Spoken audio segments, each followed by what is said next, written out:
ಇದಕ್ಕೆ ತಮ್ಮ ಅಭಿಪ್ರಾಯ? ಭಾನು ಮುಸ್ತಾಕ್ ಇವರು ಸಾಹಿತ್ಯ ಕ್ಷೇತ್ರದಲ್ಲಿ ಅದ್ಭುತವಾದಂಥ ಸಾಧನೆಯನ್ನು ಮಾಡಿದ್ದಾರೆ.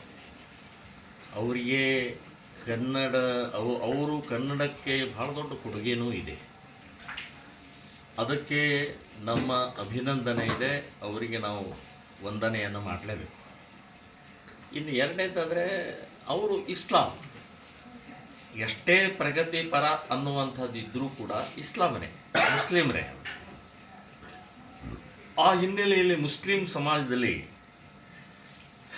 ಏಕದೇವೋಪಾಸನ ಅಂದರೆ ಅಲ್ಲಾನ ಒಬ್ಬನ್ನೇ ಪೂಜೆ ಮಾಡ್ತಾರೋ. ನಮ್ಮಲ್ಲಿ ಹಾಗಿಲ್ಲ, ಬಹು ದೇವೋಪಾಸನ ಅನ್ನುವಂಥದ್ದಿದೆ. ನಾವು ಎಲ್ಲ ದೇವರನ್ನೂ ಪೂಜೆ ಮಾಡ್ತೀವಿ. ಅಲ್ಲಾನೂ ಪೂಜೆ ಮಾಡ್ತೀವಿ, ಕ್ರಿಸ್ತನ್ ಪೂಜೆ ಮಾಡ್ತೀವಿ, ನಮ್ಮ ರಾಮ ಕೃಷ್ಣ ಇವರೆಲ್ಲ ಎಲ್ಲಮ್ಮ ಈ ರೀತಿ ಎಲ್ಲ ದೇವರುಗಳನ್ನು ನಾವು ಪೂಜೆ ಮಾಡ್ತೀವಿ.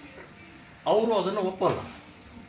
ಸೊ ಒಪ್ಪದೇ ಇರುವಂಥ, ಒಪ್ಪೋದಷ್ಟೇ ಅಲ್ಲ, ಮೂರ್ತಿ ಭಂಜಕರು, ದೇವಸ್ಥಾನ ಭಂಜಕರು.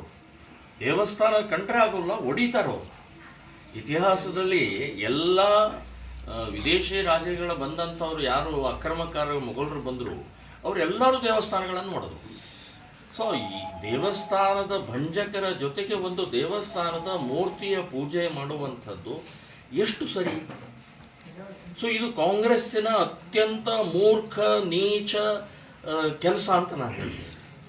ತುಷ್ಟೀಕರಣ ಅನ್ನುವಂಥದ್ದು ನಿಮ್ಮ ವೋಟ್ ಬ್ಯಾಂಕ್ ಸಲುವಾಗಿ ನಮ್ಮ ಸಂಪ್ರದಾಯವನ್ನು, ನಮ್ಮ ಸಂಸ್ಕೃತಿಯನ್ನು ಹಾಳು ಮಾಡ್ತಾ ಇದ್ದಾರೆ. ನಿಮಗ್ಯಾರು ಹಕ್ಕು ಕೊಟ್ಟರು ಈ ನಮ್ಮ ಚಾಮುಂಡೇಶ್ವರಿಯ ಮೂರ್ತಿಗೆ ಒಬ್ಬ ಮುಸ್ಲಿಮನ ಕಡೆಯಿಂದ ಪೂಜೆ ಮಾಡೋಕ್ಕೆ ಹಕ್ಕು ನಿಮಗೆ ಯಾರು ಕೊಟ್ಟರು? ಸರ್ಕಾರ ಇದೆ ಅಂದ ತಕ್ಷಣವೇ ಏನು ಬೇಕಾದ ಮಾಡೋದಾ?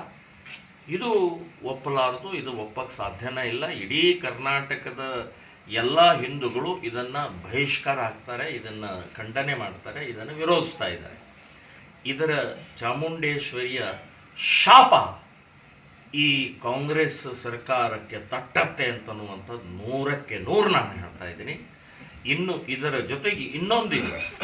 ಸಾವಿರಾರು ವರ್ಷದಿಂದ ನಾವು ಆಕಳವನ್ನು ಅಂದರೆ ಗೋವನ್ನು ಗೋಮಾತಾ ಅಂತ ಹೇಳಿ ಪೂಜೆ ಮಾಡ್ತಾ ಬಂದಂಥ, ಗೋಮಾಂಸ ತಿನ್ನುವಂಥ ಸಮಾಜದವರು, ಗೋಕಳತನ ಮಾಡುವಂಥವ್ರು, ಸೊ ಗೋವನ್ನು ಕತ್ತರಿಸುವಂಥವ್ರು.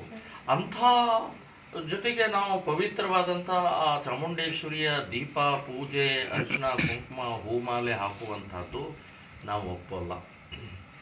ನಾಳೆ ಚಾಮುಂಡೇಶ್ವರಿಗೆ ಅಪವಿತ್ರ ಆಗುತ್ತೆ, ಅಶುಭ ಆಗುತ್ತೆ, ಇಡೀ ಕರ್ನಾಟಕಕ್ಕೆ ಒಂದು ಅಶುಭ ಸಂಕೇತ ಹೋಗುತ್ತೆ.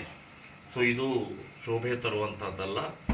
ನೀವು ಕೂಡ ಅಪಚಾರ ಮಾಡೋದಷ್ಟೇ ಅಲ್ಲ ಕಾಂಗ್ರೆಸ್ನವರೇ, ಇಡೀ ಕರ್ನಾಟಕದ ಹಿಂದೂಗಳಿಗೆ ಚಾಮುಂಡೇಶ್ವರಿಯ ಕಲಂಕ ತರುವಂತಹ ಪ್ರಕ್ರಿಯೆಯನ್ನು ಮಾಡೋಕ್ಕೆ ಹೋಗಬೇಡಿ.